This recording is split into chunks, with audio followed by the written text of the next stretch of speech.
You're just an old man who fixes broken clocks nobody wants anymore, Walter. Nobody needs you for anything real. Isabel Marsh said it with a smile, the kind she'd probably practiced in mirrors until it looked effortless. For 3 full seconds, nobody at that table moved. The ice maker in the kitchen dropped a fresh batch with a hollow rattle that seemed to go on forever. My son's fork hovered an inch above his plate, frozen there like he'd forgotten what it was for. Somewhere behind me, Preston Vale shifted his weight in his chair, waiting to see if I would break. I sat there feeling exactly like one of the clocks in my garage. Set aside, wound down, kept around out of habit until somebody finally decided it was time to throw me out. Before I tell you what happened next, subscribe to the channel and to drop a comment telling me what time it is right now, wherever you're watching from. My name is Walter Doyle. I'm 63 years old, and for 35 years, I worked as a national bank examiner for the Office of the Comptroller of the Currency, which is a fancy way of saying I spent my career walking into banks that thought nobody was watching and proving them wrong. I retired 6 years ago, the same year I lost my wife Eleanor to ovarian cancer, and since then I've filled my days restoring antique clocks in the garage of our house outside Fort Worth. It's slow work, patient work. You take something broken down to its smallest gears, and eventually, if you're careful enough, it tells the truth again. I want to be honest about something before I go further because I think it matters. I am not a hero in this story. Not at first. For 2 years I sat in that garage while something was happening to my family right under my nose, and I missed it, because grief has a way of making a man very good at not looking at things. That Sunday dinner in October was supposed to be a celebration. My son Ethan, 34 years old, owns a gastropub called the Iron Skillet on the east side of town, the kind of place with reclaimed wood tables and a chalkboard menu that changes every week. He'd opened it 4 years ago with almost every dollar he had, plus $180,000 I gave him from Eleanor's life insurance, because that's what she would have wanted, and because watching him build something with his hands reminded me of her more than anything else I owned. When the restaurant nearly went under during a bad winter 2 years back, I co-signed a $60 zero-zen loan without hesitation. When a grease fire gutted the kitchen last spring, I handed him another $40,000 in cash before the insurance check even cleared, because a man doesn't let his son's dream burn down over paperwork delays.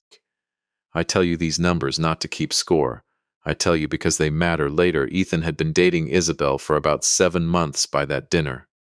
She called herself a boutique hospitality consultant, and she was, in the way a lot of people in Texas real estate circles are, impressive on paper, vague on specifics, always 1 degree removed from actually owning anything. She was 31, sharp-featured, the kind of beautiful that made a room reorganize itself around her without her having to ask. Her business partner, a man named Preston Vale, had been folded into these family dinners for about 2 months. At that point, introduced as her capital partner on something called Ridgeline Vista, a boutique resort and hospitality group they were building together. Preston was maybe 50, silver, at the temples in a way that looked engineered, with the kind of handshake that lingers half a second too long, like he's checking your pulse.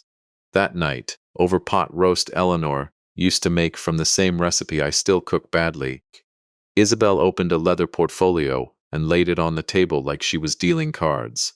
We wanted to share some exciting news, she said, about expanding the Iron Skillet brand. I should have known something was wrong the moment she said brand instead of restaurant. But I poured myself another glass of tea and listened, because that's what a father does. The pitch, stripped of its glossy renderings and market research language, was this. Ethan's little gastropub would become the flagship location of a 4-property hospitality group across North Texas, anchored by a signature resort development called Ridgeline Vista 40 minutes outside the city. Isabel and Preston had, in her words, secured strong interest from investors, but they needed what she called a collateral anchor. Something solid, something with an unimpeachable track record, to satisfy the bank's underwriting requirements for the first tranche of financing. And that's where you come in, Walter, Preston said, smiling at me the way a man smiles at a door he's already decided to walk through. Your name still carries real weight in this town. People remember what you did. I set my fork down. What exactly are you asking for? Isabel's smile didn't waver, but her eyes did that thing I'd watched 1,000 times across conference tables in my old career.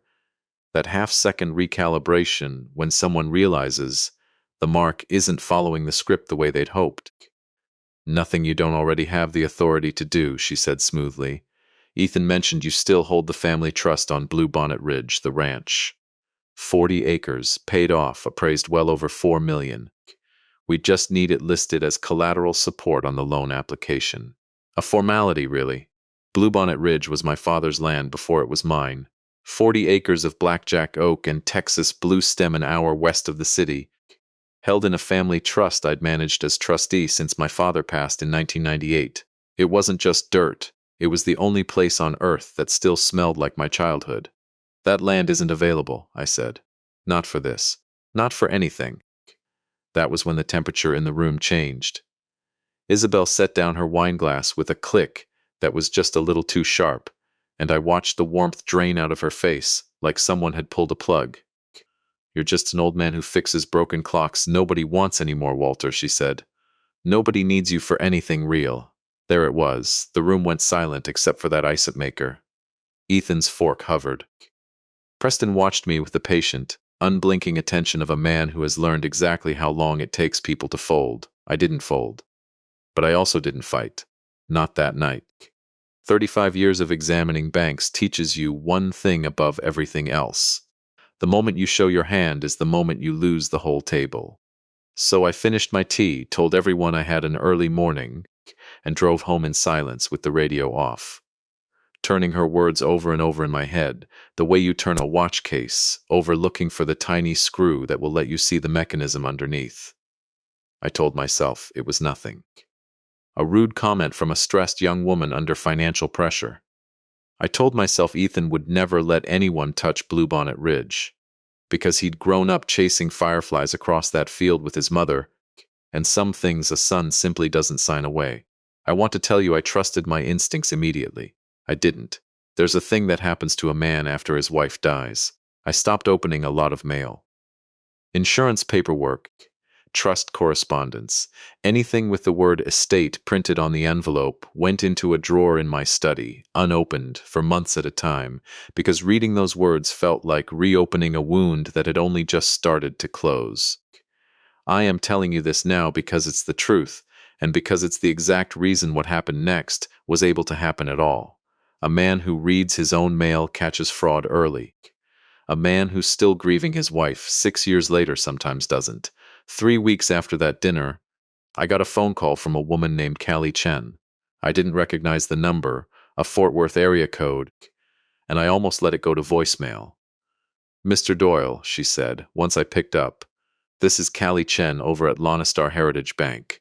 I need about 2 minutes of your time, and I need you to be completely honest with me about something. Her voice had an edge to it I recognized instantly, because I'd used that exact tone myself for 35 years. It was the voice of someone who already suspects the answer and is dreading confirmation. I'm listening, I said.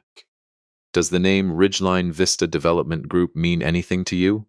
My stomach dropped the way it used to drop walking into a bank I already knew was cooking its books. Go on. There's a loan application in underwriting right now for $3.2 million, she said. Bluebonnet Ridge Trust is listed as collateral.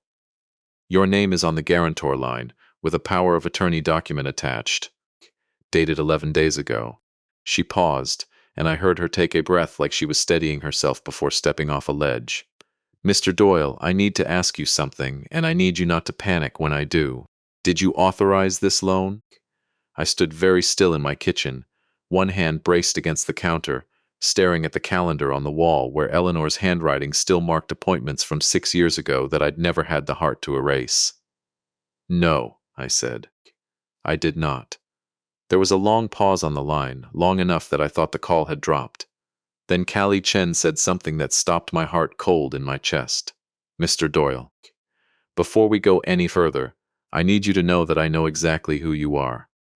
My father lost his credit union job in 2011 when 3 executives were siphoning deposits into shell accounts, and everybody at that bank was ready to let it die quietly rather than lose their pensions. A federal examiner named Walter Doyle spent 4 months tearing that institution apart until he found the truth, and he made sure my father, who'd tried to report it and gotten fired for his trouble, got his name cleared and his job back somewhere else. I was 19 years old. I remember your name because my father said it at our dinner table like it was scripture. Her voice cracked just slightly. So when your name showed up on a $3.2 million loan file that smells wrong in about 6 different ways, I didn't send it to underwriting. I picked up the phone. I sat down at my kitchen table, my legs suddenly unwilling to hold me, and looked out the window at the garage where 31 clocks sat in various states of disassembly, all of them, at that exact moment, telling different times. "Miss Chen," I said, when I finally found my voice again, "I'm going to need you to send me everything you have, every document, every signature, and I'm going to need you to hold that file exactly where it is. Because somebody used my son to steal my family's land, and I intend to find out exactly how far this goes before anyone sees another dollar of it." "There's one more thing," Callie said quietly. "The power of attorney on file. It's not the original one from your hip surgery 2 years ago. This one's been amended, expanded. Your son's signature is on it as the requesting party. But Mr. Doyle, the notary stamp on this document is dated for a day the notary's office confirms was closed for a state holiday. Somebody made a mistake, and I think it might be the only mistake they've made so far."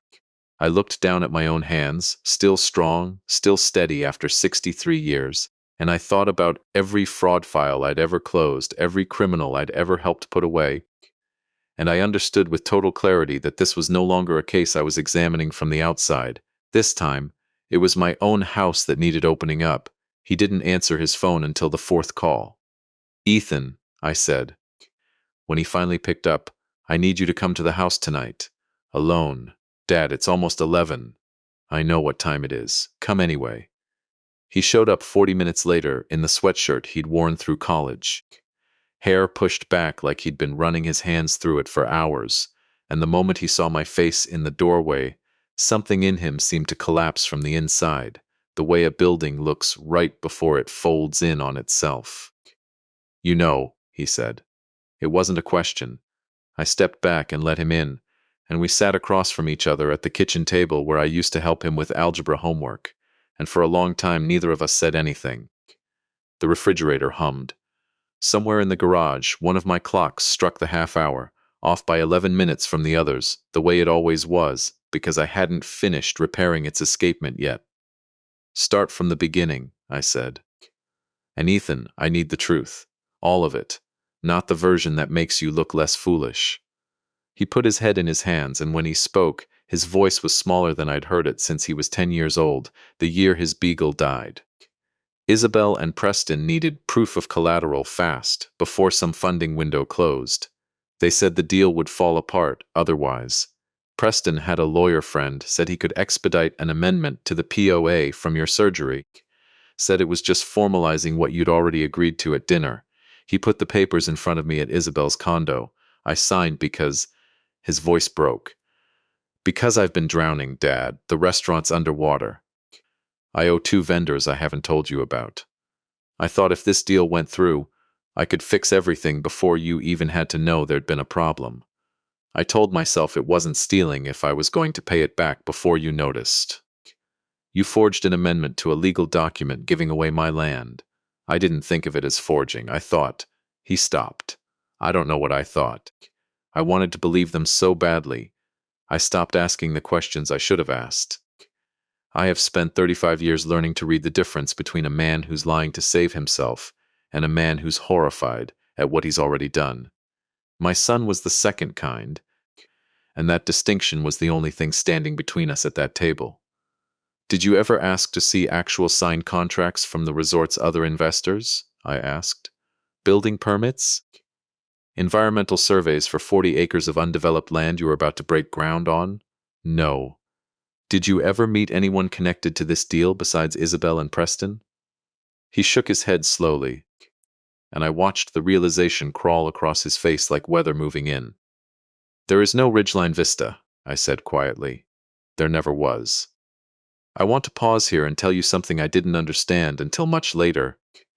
Sitting in that kitchen with my son's shoulders shaking silently across from me, I had spent 6 years since Eleanor died, treating grief like something to be managed alone, in a garage, with tools and gears and small broken machines that couldn't ask me hard questions. I had let my own son slip further and further from shore without ever once asking him if the water was over his head. His weakness had a name: desperation, pride, the terror of failing at the one thing he'd built with his own hands. And mine had a name too. I had been so afraid of my own unopened grief that I'd stopped paying close enough attention to the people still standing in front of me. I should have asked you for help months ago, Ethan said. Instead, I let two strangers convince me you were the obstacle. Isabel kept saying you'd never approve something this big, that you still saw me as a kid who needed protecting. She made it sound like going around you was proof I was finally becoming my own man. Classic isolation, dressed up as independence. I'd seen the same technique used against elderly fraud victims 100 times over. Cut the target off from the one person likely to see through the con and frame the cutting off as growth. We're going to fix this, I told him. But you need to understand something. From this point forward, you do exactly what I tell you, when I tell you, and you don't warn either of them that anything has changed. Can you do that? He looked up at me, eyes red, and nodded. Good, I said, because I think this is the first time in 2 years you've told me the complete truth about anything, and I need you to keep doing it. That night, after Ethan left, I sat alone in my study with the drawer of unopened mail finally pulled all the way out, and I made myself go through every envelope I'd been avoiding for years. Most of it was nothing.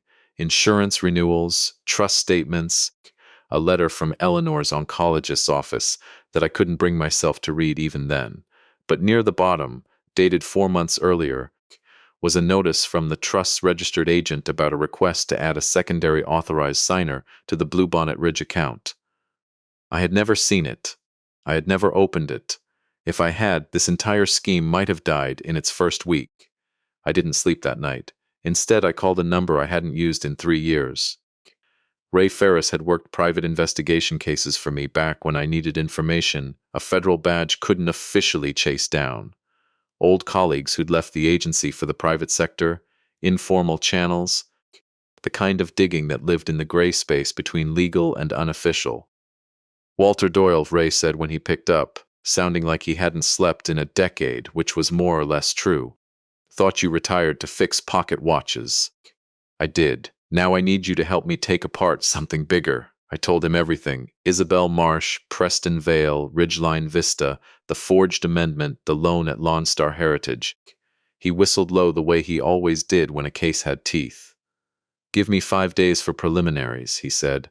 Full workup in 2 weeks. This one's going to cost you. Cost doesn't matter. I want to know if they've done this before. You already suspect they have. I know a pattern when I see one, Ray. I spent 35 years reading the fine print other people hoped nobody would check. The next morning, I called Marlene Ostrander, a forensic accountant I'd worked with on 3 separate bank fraud prosecutions before I retired. She specialized in exactly the kind of financial sleight of hand Preston Vale's paperwork reeked of. Shell entities, dressed-up projections, numbers built to survive a glance but collapse under scrutiny. Send me the loan file, she said, once I'd explained the situation. And Walter, if this Ridgeline Vista thing is what it sounds like, I'll have it torn apart inside a week. But I want to be clear about something up front. I can only work with documents you already have legal access to. Your trust records, your own bank correspondence, whatever the bank itself is willing to hand over as part of its own internal fraud review.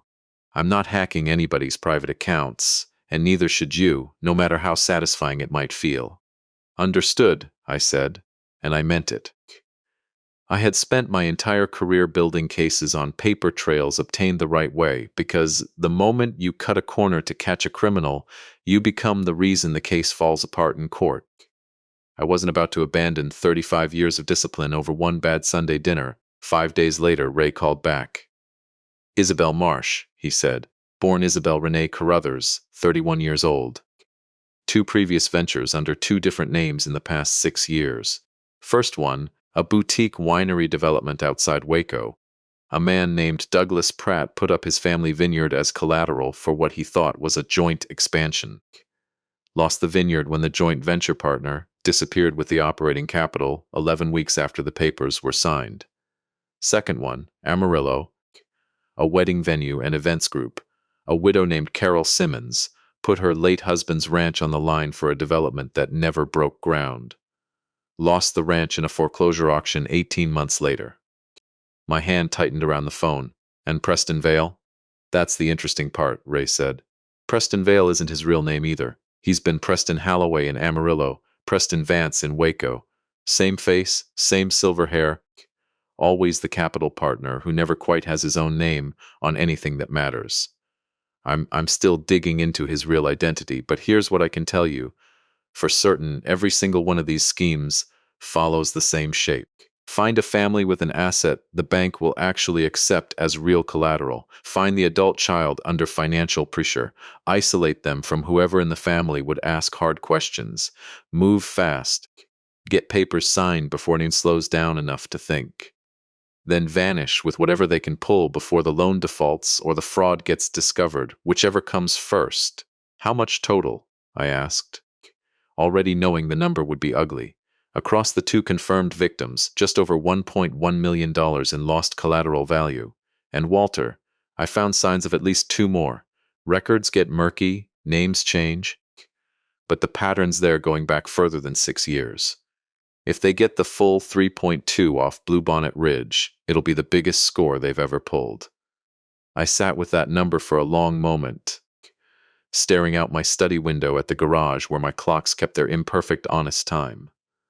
Get me contact information for Douglas Pratt and Carol Simmons, I said. I want to hear it from them directly. And Ray, I want everything documented the right way. Bank records we're legally entitled to, property records, anything a court will actually accept. I'm not building a story. I'm building a case. That's the Walter Doyle I remember, Ray said, and I could hear something like relief in his voice, like he'd been waiting years for me to sound like myself again. Douglas Pratt answered on the second ring, and when I told him who I was and why I was calling, there was a long silence before he spoke. I lost my grandfather's vineyard to that woman, he said, voice tight with old anger that hadn't cooled a single degree in 6 years. Lawyer told me it'd be my word against hers. That proving intent would take years I didn't have. What makes you think this time is different? Because you won't be the only voice this time, I said. I have another victim in Amarillo, a widow who lost her late husband's ranch the same way, and I have documentation connecting the same two people to both cases, plus a third scheme currently in progress against my own family. Individually, none of us could prove a pattern. Together, we can prove exactly what this is. Another pause, then quietly, send me what you have. If it's solid, I'm in. I want that woman to lose everything the way I did. Carol Simmons cried when I called her. The kind of crying that comes from finally being believed after years of being told to move on. I still dream about my husband's ranch, she said. 41 years he worked that land. I let 2 strangers take it from me in 18 months because I was so lonely I mistook attention for kindness. Her voice steadied.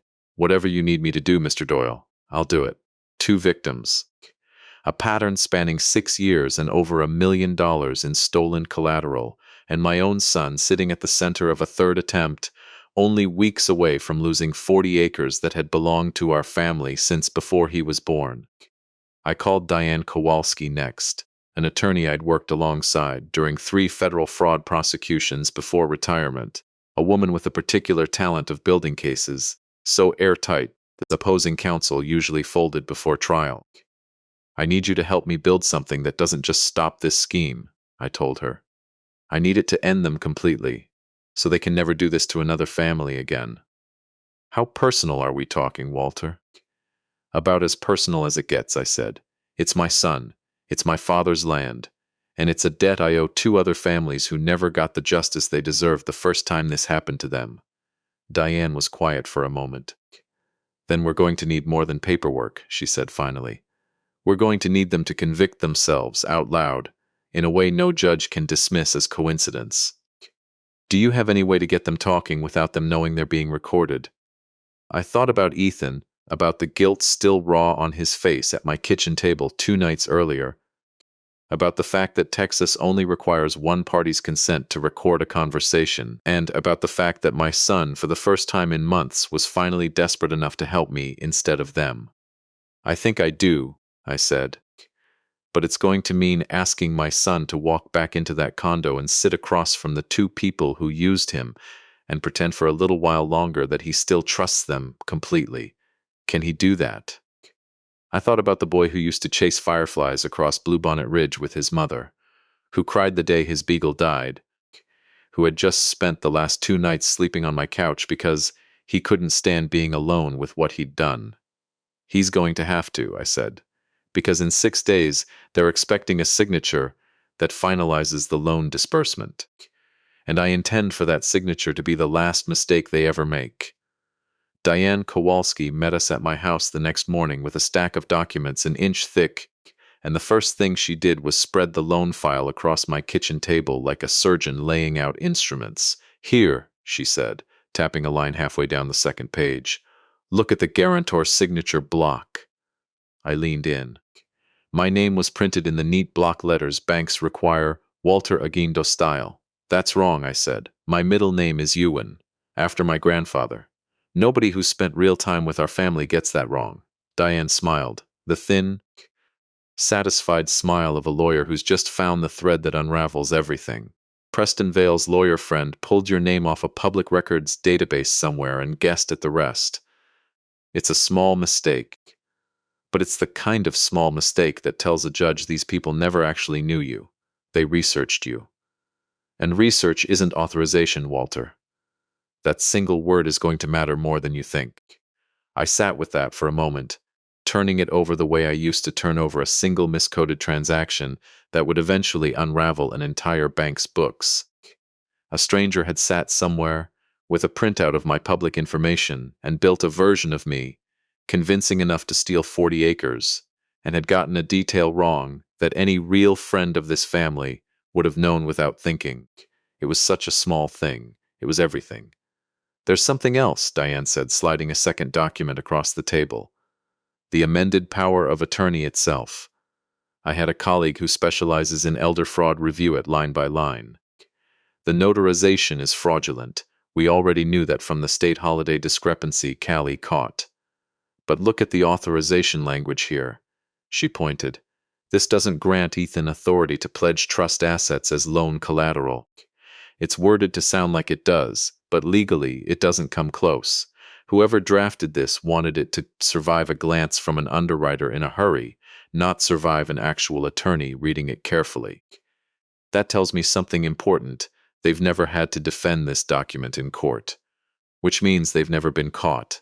Until now. Ethan sat across the table, quiet, his hands wrapped around a coffee mug he wasn't drinking from. He'd been staying in his old bedroom for 3 nights, unable to face his own apartment, unable to face Isabel, and I watched him flinch every time his phone buzzed on the counter with another message from her. Read them to me, I said. He unlocked the phone and read them aloud in a flat voice. Baby, where are you? Preston says the funding window closes Friday. We need the final signature by Thursday latest. Are you avoiding me? I thought we were a team.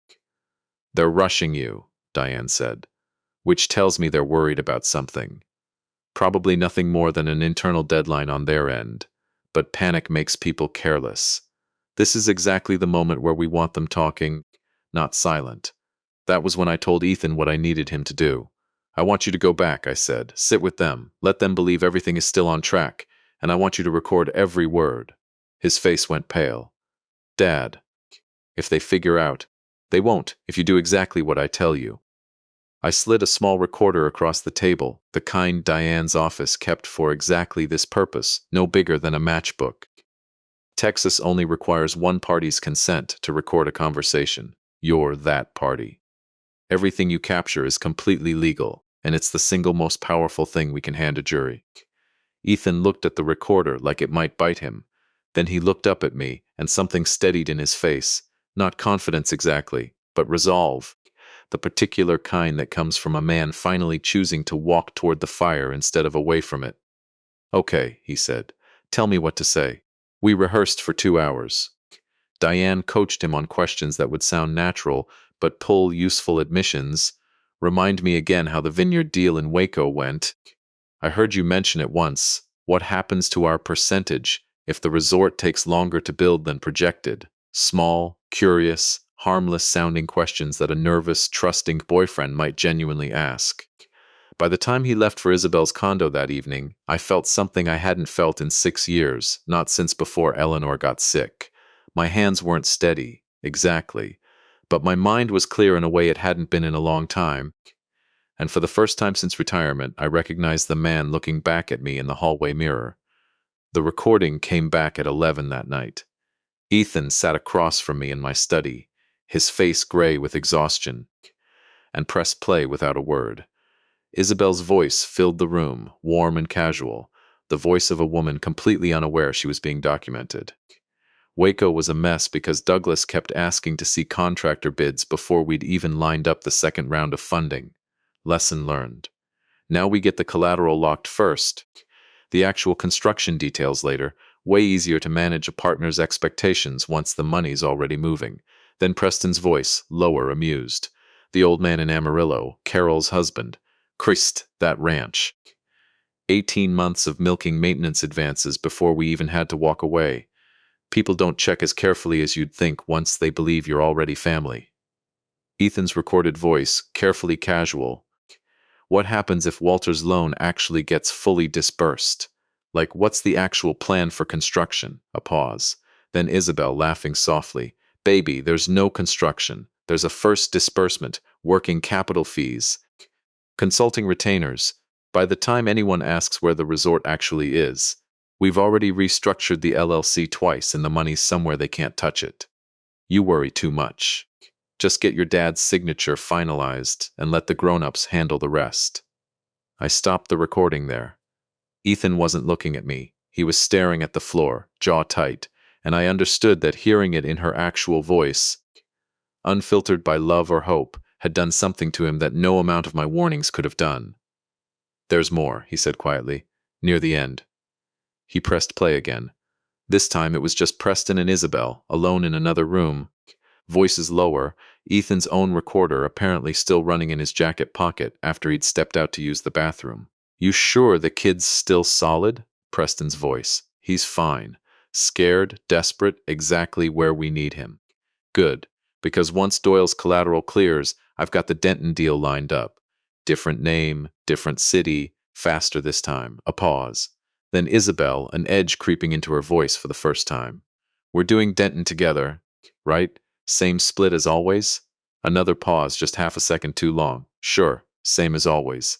Ethan looked up at me. He's lying to her, he said. I could hear it. Same way I used to lie to you about how bad the restaurant's finances actually were. I sat back in my chair, and for the first time since Callie Chen's phone call 3 weeks earlier, I felt something close to satisfaction settle into my chest. Every con has an internal weak point, a place where even the people running the scheme don't fully trust each other, and I had just heard exactly where Isabel Marsh's began. Good, I said, because that's a fault line we're going to use. 2 days later, Ray Ferris called with the last piece I needed. Preston Vale's real name is Gerald Sykes, he said. 52 years old. 3 prior aliases across 3 states. No felony convictions because every previous victim settled quietly or gave up before trial. But here's what's interesting, Walter. I pulled a records request on a storage facility in Denton, the same city he mentioned in that recording. He rented a unit 2 weeks ago under a 4th name I hadn't seen before. And he bought a one-way plane ticket to Panama City for the Friday after your loan is supposed to disburse. He's planning to disappear, I said. With the money. Without her. That'd be my read, Ray said. 20 years doing this kind of work, you learn men like Preston Sykes don't share anything longer than they have to. Isabel's been his partner in 4 schemes across 6 years, best I can tell. But I don't think she's ever been anything more to him than a very effective employee. I thought about that for a long time after I hung up.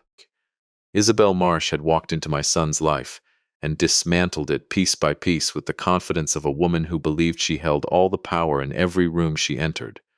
And the whole time, The man standing beside her had been quietly preparing to disappear and leave her holding everything. There is a particular kind of justice in watching a predator discover, at the worst possible moment, that she was prey the entire time. The site visit was scheduled for that Saturday. Isabel had insisted on it. Walter should see what he's investing in, she'd told Ethan, with the confidence of someone who assumed the trap was already sprung. 40 minutes outside Fort Worth, off a county road lined with mesquite and dust, we pulled up to a stretch of undeveloped land with a temporary vinyl banner zip-tied to a fence post. Ridgeline Vista, luxury resort coming soon. Beneath it, smaller text promised a groundbreaking date that had already passed 4 months earlier. There was no construction equipment, no survey stakes, no permit signage required by county code for any active development. Just 80 acres of scrubgrass, a rusted cattle gate, and a real estate sign advertising the land for sale by a completely unrelated broker. The actual owner apparently having no idea his property had been photographed and printed on Preston Vale's glossy investor deck. Isabel's Mercedes pulled up behind our truck, and I watched her face when she saw Diane Kowalski step out of the passenger seat. Ethan, she caught herself. Who is this? Diane Kowalski, Diane said pleasantly. Extending a hand Isabel didn't take. I'm Mr. Doyle's attorney.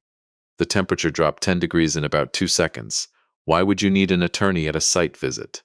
Isabel's voice climbed half an octave. Because, I said. Walking toward the empty land, I'm curious to see the actual construction progress on a resort that's supposed to be breaking ground any week now. Preston stepped out of his own car, still smiling, though I noticed the smile no longer reached his eyes. Walter, there's been some permitting delays with the county, completely standard for a project this size. Where's the survey crew, I said.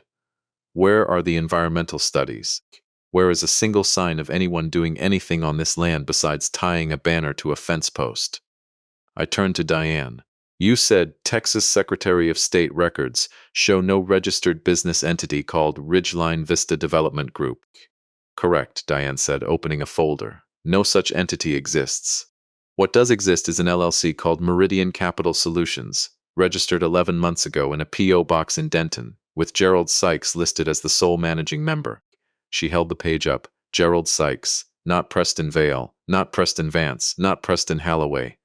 Isabel's head snapped toward Preston so fast her sunglasses nearly fell off. What is she talking about? She's confused, Preston said, but his voice had lost its silk. This is clearly some kind of misunderstanding. Is it? I said. A misunderstanding that Douglas Pratt lost his family vineyard in Waco to a man matching your description under the name Preston Vance? Or that Carol Simmons lost her late husband's ranch in Amarillo to the same man under the name Preston Halloway? Preston's jaw tightened. Isabel's face had gone the color of old paper, her eyes darting between us like she was trying to solve a puzzle whose pieces had suddenly stopped fitting together. You're lying, she said, but there was no conviction left in it. I'm not the one who's been lying, I said quietly. I have recordings, Miss Marsh. Recordings of you discussing exactly how the Waco deal collapsed, exactly how the Amarillo ranch was drained through maintenance advances before you disappeared. I have your own voice explaining to my son that there is no construction, that there never was, that the entire point was to get my signature on a loan disbursement and disappear before anyone noticed the resort didn't exist. Her composure cracked at the edges, but something else was happening on her face too. A slow, dawning horror that had nothing to do with me. And I have something else, I continued, watching Preston's expression carefully now, because this was the part I actually wanted her to hear. A storage unit in Denton, rented under a fourth alias 2 weeks ago. A one-way plane ticket to Panama City, purchased for this Friday. In your partner's name only, Miss Marsh. Just his. The silence that followed was different from the one back at my kitchen table 3 weeks earlier. That silence had been about me. This one was about her, watching the man beside her, waiting for him to deny it. He didn't. Preston, Isabel said very quietly. What is he talking about? We'll discuss it later, Preston said, already backing toward his car. We'll discuss it now. Her voice cracked down the middle. 6 years of practiced composure splitting open in front of 3 strangers on an empty stretch of land. Denton? A ticket for Friday? Were you going to tell me, or was I supposed to figure it out from an empty apartment? I watched Preston Sykes's face, and for the first time since I'd learned his real name, I saw something almost like fear cross it. Not fear of me, not fear of the law, but the specific fear of a con man realizing his own partner might turn on him before the law ever got the chance. "This isn't the time," he said, and got into his car and drove away, leaving Isabel Marsh standing alone on 80 acres of empty scrubland that had never belonged to either of them, staring after a man who had never once intended to share what he stole. She turned back to me, and for a moment I almost felt something like pity for her. Almost. Then I remembered Carol Simmons crying on the phone about her husband's ranch, and Douglas Pratt's voice still raw with 6-year-old anger, and the pity evaporated. "You have 72 hours," I said, "to contact my attorney and discuss the terms under which you cooperate fully with the ongoing federal investigation into your activities and Mr. Sykes's activities across 4 states. After that—" I stopped being interested in negotiation, federal investigation. Her voice had gone thin. "Miss Marsh," I said, "I spent 35 years as a national bank examiner. Wire fraud that crosses state lines is not a family matter I intend to resolve over lunch. It is a federal crime, and by Monday morning, the FBI field office in Fort Worth is going to have a complete case file prepared to the exact standard I used to prepare them myself." I turned and walked back toward the truck, Ethan falling into step beside me, Diana half-pace behind us both. Behind us, Isabel Marsh stood alone in the dust, watching the only man who'd ever mattered to her scheme disappear down a county road without so much as a look back. "Dad," Ethan said quietly, once we were in the truck, "is it really over?" I thought about Callie Chen's phone call, about the forged notary stamp on a state holiday, about a middle name they'd gotten wrong because they'd never truly known me at all. "No," I said, "not yet, but it's about to be." Ray Ferris's contact at the FBI field office in Fort Worth turned out to be a financial crimes agent named Tom Reyes, a broad-shouldered man in his 40s who listened to my entire case presentation without interrupting once, then sat back in his chair and exhaled slowly. "Mr. Doyle," he said, "in 20 years doing this job, I've had maybe 3 people walk in here with a case file this clean. You built this like you used to build them for a living." "I did," I said, "for 35 years. Within a week, the pieces began falling into place faster than even I had expected. Agent Reyes coordinated with county sheriff's offices in Waco and Amarillo, and both Douglas Pratt's and Carol Simmons's cases, long since abandoned as unwinnable, were reopened under a single umbrella investigation. Gerald Sykes, Preston Vale, Preston Vance, Preston Halloway was apprehended 2 days before his flight to Panama City at a storage facility in Denton, loading the last of what he'd already siphoned off a smaller, earlier target none of us had even known about, a retired schoolteacher named Frank Abelman who'd nearly lost his home to the same rotating cast of fake development companies, 4 victims. Nearly $2 million in confirmed losses going back 7 years. Isabel Marsh did not run. I've thought a great deal about why, in the months since, and the closest I've come to an answer is this. Some part of her, standing alone on that empty stretch of land watching Preston's car disappear down the county road, understood that she had never actually been his partner. She had been the newest asset in someone else's long-running scheme, disposable the moment she stopped being useful, and there is a particular kind of clarity that arrives when a person realizes they've spent years building someone else's fortune at the cost of their own soul.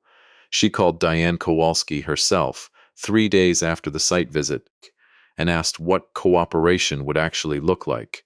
It looked like this: a full recorded statement detailing every scheme across 7 years, admissible testimony against Gerald Sykes, and a signed settlement agreement in which Isabel Marsh acknowledged in writing that she had never held any legitimate claim to the Bluebonnet Ridge Trust, waived any right to contest my revocation of the fraudulent power of attorney amendment, and agreed to a court-supervised restitution plan requiring repayment, over the coming decade, of every dollar she'd personally profited from the 4 confirmed schemes. She did not sign away an inheritance that was never hers to claim, because it was never hers to begin with. I was simply finally exercising the authority I'd always legally held as trustee, correcting a fraudulent document that should never have existed in the first place. Gerald Sykes was not so cooperative.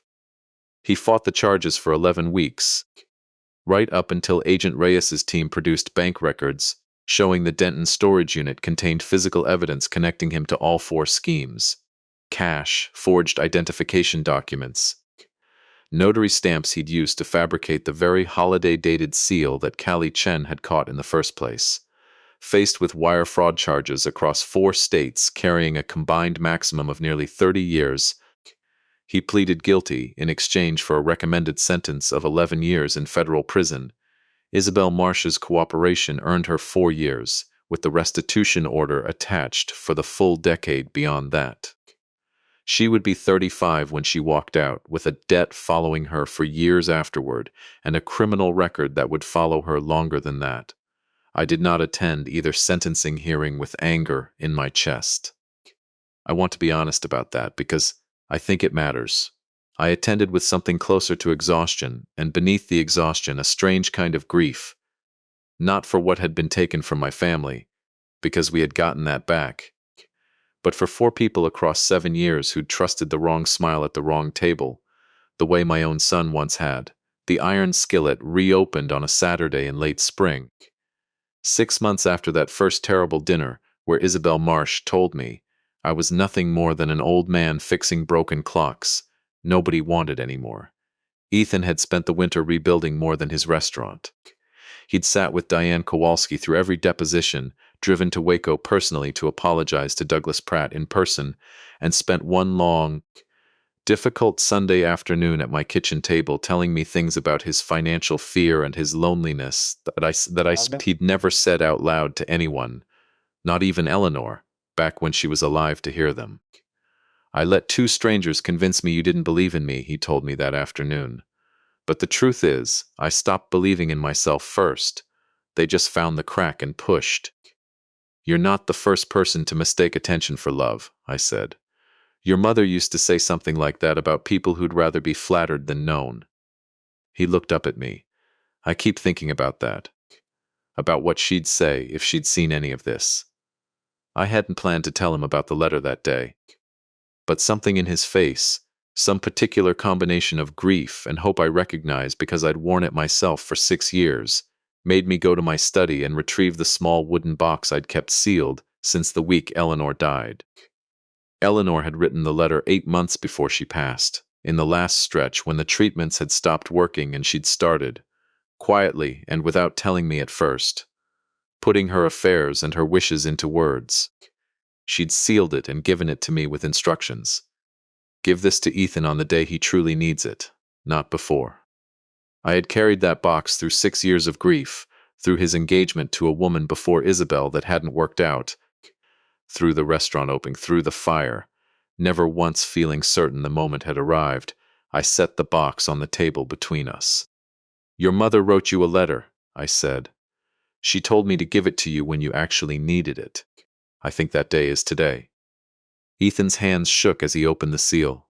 Eleanor's handwriting, small and looping, filled 2 pages, and I watched my son read his mother's words for the first time in 6 years, his shoulders curling forward, one hand pressed flat against his mouth. He didn't read it aloud to me that day, and I never asked him to. But months later, at a moment I'll describe shortly, he chose to read part of it aloud himself, to a room full of people who needed to hear it as much as he did. I can tell you this much of what it said, because Ethan eventually shared it with me in full. Eleanor hadn't predicted a scam. She hadn't named Isabel or Preston or any specific danger because of course she couldn't have. She'd written it years before any of them existed. What she'd written instead was simpler and truer and exactly the kind of thing a mother worries about in general, not in prophecy. She'd worried that Ethan, so eager to prove himself, might one day mistake someone's confidence in him for love, when real love, she wrote, always makes room for your fear instead of feeding on it. She'd worried he might let desperation make decisions his better judgment would have refused, and she'd reminded him, in the last lines, that his father and I never loved you for what you could build. We loved you for simply being ours. That was the vault Eleanor had left him. Not a warning about a con artist. Just a mother's ordinary worry, 6 years early, landing on the exact day it was needed most. The restaurant's grand reopening drew a bigger crowd than any of us expected. Not just Ethan's regulars, but people from every corner of the ordeal. Callie Chen came, off duty, sitting quietly near the bar in jeans, instead of her bank blazer, and when Ethan spotted her, he crossed the entire room to shake her hand personally, something he'd been wanting to do since the day he learned what she'd risked by trusting an instinct instead of processing a routine loan file. Douglas Pratt drove up from Waco, and Carol Simmons came with her granddaughter, an 8-year-old named Josie who'd insisted on coming along after hearing the story about the bad people who pretended to be nice. It was Josie, in fact, who gave me the moment I still think about more than any deposition or courtroom hearing that came after. She tugged on my sleeve near the dessert table, looking up at me with the particular seriousness only children manage. "Mr. Doyle," she said, "why did the bad people pretend to be nice? Wouldn't it be easier to just be mean and get caught faster?" I crouched down to her level, and for a moment I genuinely didn't have an answer ready, which almost never happens to a man who spent 35 years explaining fraud to juries. "Because kindness makes people stop checking," I said finally. "The meanest people in the world get caught fast, sweetheart, because everyone's already watching them. It's the ones who smile the whole time you have to watch closest." She considered this with the total seriousness of an 8-year-old encountering a genuinely new idea. "So you have to watch nice people too? You have to watch what people do," I told her, "not just how they make you feel when they say it." She nodded slowly, satisfied, and ran off toward the dessert table, and I stood there in the middle of my son's restaurant, thinking that a child had just articulated, in 19 words, something it had taken me 35 years of federal casework to fully understand myself. Near the end of the evening, Ethan stood on a small platform near the bar, tapped a glass for quiet, and thanked everyone for coming. He talked about the fire, about the winter the restaurant nearly closed, and then, his voice catching only slightly, about the 6 months before that hadn't made it into any press coverage of the case, the months he'd spent letting fear convince him his own father was an obstacle instead of an anchor. "My mother wrote me a letter years before any of this happened," he said, "and I only read it a few months ago. I want to share one line of it, because I think it belongs to more than just me tonight." He unfolded a small piece of paper from his pocket and read, "Real love makes room for your fear instead of feeding on it." He looked out at the room, at his father standing near the back with a glass of tea he hadn't touched, at Callie Chen and Douglas Pratt and Carol Simmons and her granddaughter, at every person in that room who'd helped him find his way back. "I forgot that for a while," he said. "I won't forget it again." I didn't say much that night. I've never been a man for speeches, but later, once most of the crowd had thinned, and Ethan was hugging Carol Simmons goodbye near the door, I stepped outside into the parking lot and looked up at a sky full of more stars than the city usually let you see, and I thought about a small, ordinary truth I'd learned across 35 years of examining institutions that hid their rot behind good manners and confident smiles. Everything eventually tells the truth, if you're patient enough to let it. That's the thing about clocks. People think the mechanism is complicated, and it can be, but underneath all the gears and springs, a clock only ever does one honest thing. It counts what actually happened. It doesn't care how convincing the hands looked while they were lying to you. Eventually, if you open the case and look closely enough, you can always see exactly how much time has really passed, and exactly what's been broken the whole time underneath a face that looked perfectly fine. I went home that night and sat in my garage for a long while, surrounded by 31 clocks in various states of repair, all of them, as always, telling slightly different times. I picked up the one I'd been working on the week. Isabel Marsh told me nobody needed me for anything real. An 1890s mantel clock with a cracked porcelain face. I'd been slowly restoring since Eleanor's last birthday before she got sick. I finished it that night, set the hands, wound the mechanism, and for the first time in 6 years, listened to it tick in perfect, patient rhythm, telling the exact truth, second by second, the way it had always been built to do. long before anyone ever tried to convince the world it was broken beyond repair. Isabel Marsh has 4 years left on her sentence, as I write this, with a decade of restitution waiting for her on the other side. Gerald Sykes will be 63 when he's released, my exact age, the age he once looked at across a dinner table and decided was old enough to be worthless. I think about that sometimes, the particular arithmetic of it, and I find I don't feel much of anything toward him anymore, except a kind of professional recognition, the way one craftsman might recognize a badly made copy of something he understood far better than the forger ever did. Ethan runs the Iron Skillet still, busier now than it's ever been, in part because a local news story about the case brought in customers curious to meet the restaurant owner whose dad took down a multi-state fraud ring, which still makes him laugh every time someone brings it up. He calls me every Sunday now, not because he needs anything, but because he wants to, and some evenings he drives out just to sit in the garage with me while I work, handing me tools, asking questions about escapements and mainsprings with the same patient curiosity he used to bring to his mother's recipes. As for me, I still fix clocks. I still live quietly outside Fort Worth. In the house, Eleanor and I built together, on the edge of the same land my father left me, the same 40 acres that nearly disappeared into a scheme I never saw coming, until the day I finally started reading my own mail again. If there's one thing I'd want anyone hearing this story to remember, it's this. The people worth trusting in your life are rarely the ones who make the loudest, most confident promises across a dinner table.